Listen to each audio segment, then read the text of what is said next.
Until I moved to Ohio 3.5 years ago, I didn't fully appreciate the phenomenon of the changing of the seasons.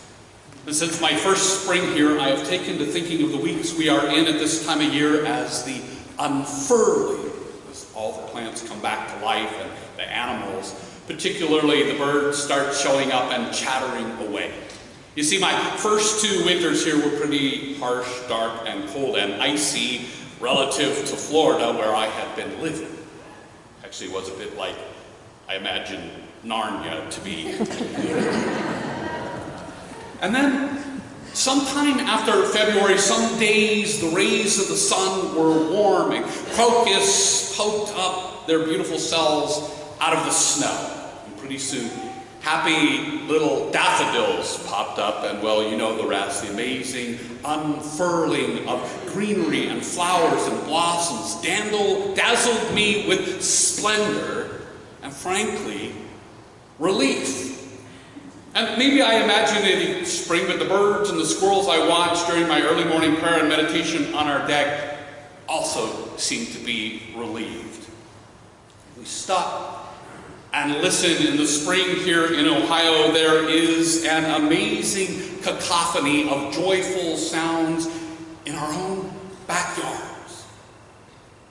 Easter, of course, is always in the spring, and it's full of eggs and bunnies and bright colors, because spring's promise of winter's cold darkness ending has become a reality as this lovely season of green and new life unfurls amidst the music of our indigenous creatures. We tend to take for granted the miracle that the Earth's angle in space and its revolution around a marvelously perfect sun has brought the world spring every year for millions of years. And while we may take that for granted and not give much thought to the astronomic physics in play, we do rejoice at the very tangible results on Earth: more light and warmth, and the sight and smell and feel of the annual biological responses of blooms and blossoms and greenness and warmth and renewedness of it all. All of that buoyant budding and hope in nature, of course, is a great symbol for the amazing promise of humankind's cold, dark way of being to one day end, giving way to the hope of light and love and peace on earth, goodwill to all. First promise, when Jesus arose from the grave one spring Sunday morning 2,000 years ago during Passover. On that Sunday, which we now call Easter, Jesus' horrible death at the hands of Rome was overcome, and humankind began its journey out of darkness, a journey that continues.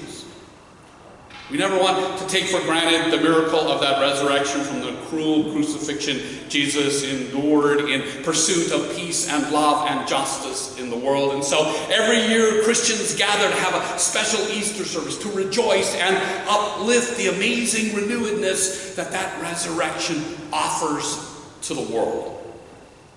I had a different sermon all ready for this morning, but this spring theme kept calling to me this past week. And the story of Mary Magdalene in the garden at sunrise in the spring, encountering Jesus after the darkness of his arrest and death, spoke to me over and above the text from Mark that I was originally going to preach on.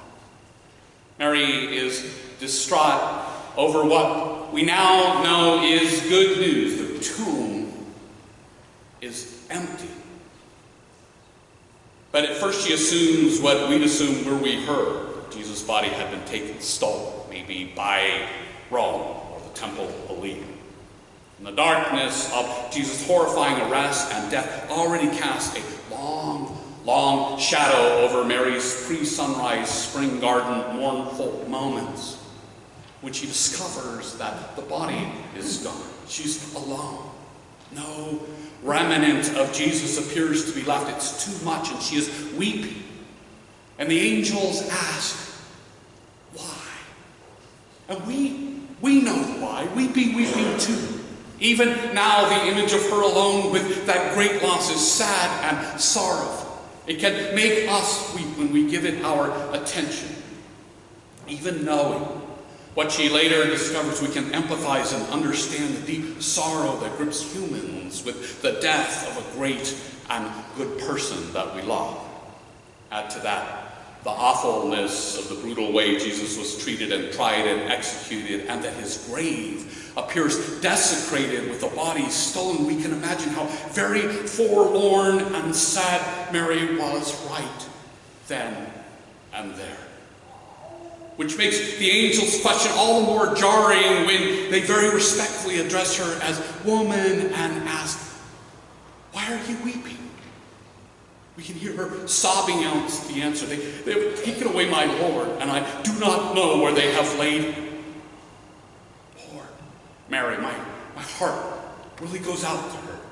Her anguished answer is followed by the ethereal angel's question being repeated by a man whom Mary thinks is the gardener, but we are told is Jesus. "Woman, why are you weeping?" Jesus asked. And she sadly inquires about the body, and then this amazing, joyful moment is triggered when Jesus calls her name. He simply says, "Mary." She turns, and she knows it's him. Mary, the first to experience the risen Christ. She experiences the risen Christ in a garden in the spring in the image of Jesus, made known to her by someone she did not recognize until she heard her name. And the lesson tells us that Jesus said it with an exclamation point, "Mary!" Sunrise.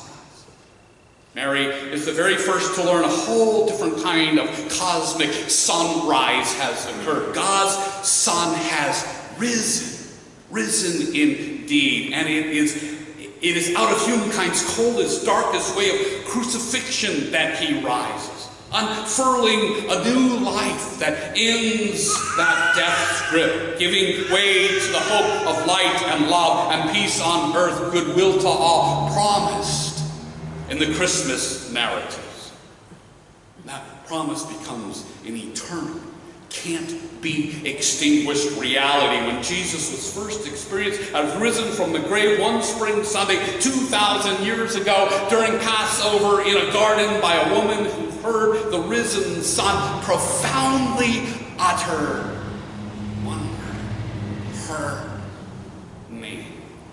On that Sunday, which we now call Easter, horrible death at the hands of Rome is overcome. We never want to take for granted the miracle of that resurrection from the cruel execution Jesus endured in pursuit of peace and love and justice in the world. And so every year Christians gather to have a special Easter service to rejoice and uplift the amazing renewedness that the resurrection gives to the world.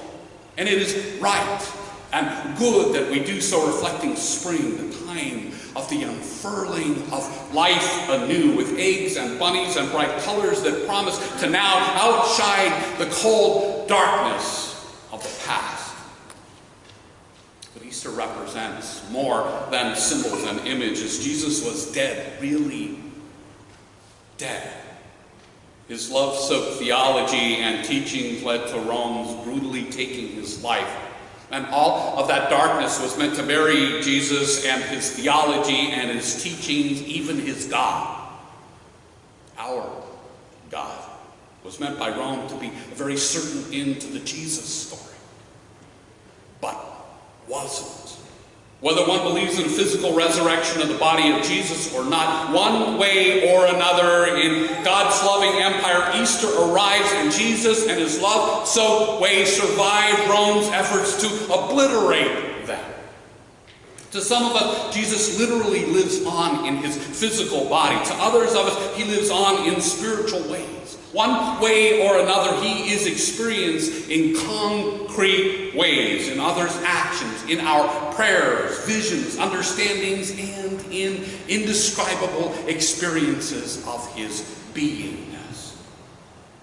But even to those who do not have a sense of Jesus really being first-hand experience in their lives as a beingness, Jesus lives. His teaching, life and death, his love-soaked way goes on. He influences our world, our nation, and our community, and our families, and actually every individual with continuing effect, influences that have moved the world. For example, many of the commonplace brutalities of Jesus' time are today virtually non-existent, like crucifixions, or mostly illegal, like slavery, or diminishing, like many of the isms today considered improper oppression by millions. Moreover, unlike the uncaring Western culture of 2,000 years ago, there is a pervasive ethos of care for others. Following Jesus' teaching, humankind now cares far more for the poor and the sick and the stranger and the imprisoned. Jesus' life, death, and resurrection affect the world as a whole. And so he lives on even to those who do not believe. They have other more personal experiences of his presence. When Jesus lovingly called out Mary's name in a spring garden, his risen status began to be unfurled in the world. And Mary, of course, had a very personal experience. And so many of the other disciples did too. And then remark, even those who did not know him before Easter experienced him personally. And more people found they could experience Jesus' presence and found that it mediated the sacred, which is poetic theological jargon for bringing them closer to God. Christianity today remains the largest religion in the world with 2.2 billion Christians. That's some unfurling. And it began that first Easter with Mary in a garden in the spring. Ever since, for 2,000 years, in the resurrected Jesus, many have found they can reach through the veil between heaven and earth and sense God, know God, and bring God into their lives to better themselves, their community, and the world. It is awesome stuff. Jesus on Easter is risen. And God unfurls an indestructible portal where earth and heaven intersect, where spiritual and material meet. It's remarkable. It's the miracle of Easter. Now, from Easter onward, the great wonderful light of Jesus is experienced in and through his stories, his spiritual presence, and his otherwise being experienced. In a garden, on a road, on the beach, in you and me and others, and across time in history's positive changes toward love and justice with an aim toward achieving peace on earth, goodwill to all. From Easter onward, Jesus gloriously continues to exist. You see, whether we believe in a physical or a spiritual resurrection of Jesus or not, Easter affects us. Jesus' life, teaching, death, and resurrection goes on, and it goes on in us, alone and together. We help facilitate the risen Christ and his way being further unfurled and experienced as an indestructible portal where earth and heaven intersect, where spiritual and material meet, where love and care pour into the world. We can hear some of Easter portal's effects in the Gospels. As a result, Jesus is experiencing the breaking of the bread in other people, a gardener, a traveler, a fisherman. Jesus' followers keep loving each other and form communities to bring love to those in need through hospitality and care, through making and continuing to blaze the path of love by tending to those in need, by opposing oppression, by welcoming all, stranger or friend, rich or poor, Gentile or Jew, male or female, young or old. Everybody matters. In the New Testament, there are these wonderful post-Easter stories and teachings of extravagant welcome. And African eunuchs among the first to be happily and equally brought into the church by Philip. Peter teaches that God commands no be called profane or unclean.